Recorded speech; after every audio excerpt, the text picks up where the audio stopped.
We'll be returning to the earlier story. The capital city came to a complete standstill this morning as hundreds bid their final farewell to former President and Ratu Ratu Josefa Iloilo Vatu as the former president's funeral cortege made its final journey through the capital en route to Vunda. For many, it was also a chance to pay their last respect.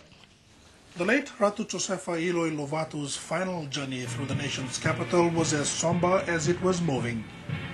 The normally busy Victoria Parade, this morning witnessing a full military parade led by the commander of the 3rd Fiji Infantry Regiment, Lieutenant Colonel Chone Kaluniwai.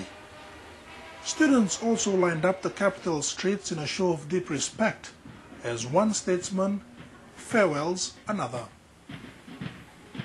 The cortege was closely followed by President Ratu Naletikau, Prime Minister Commodore Vorenke Bainimarama, and fellow senior officers.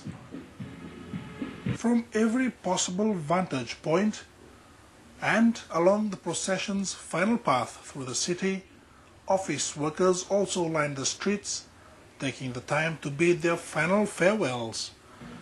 The only sound piercing the unusually quiet capital city was the sorrowful melody of the military brass band.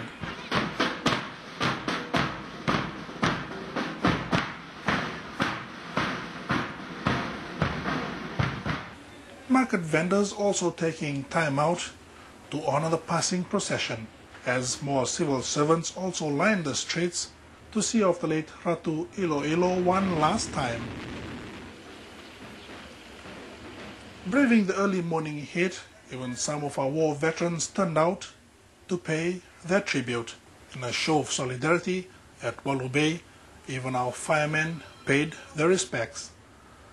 Foster's Road became the final point where the transition was made from the military gun carriage on to the official hearse, tailor-made for this final journey down to Vunda.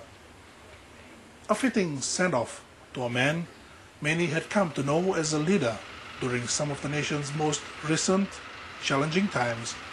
Jeffrey Smith, Fiji One News.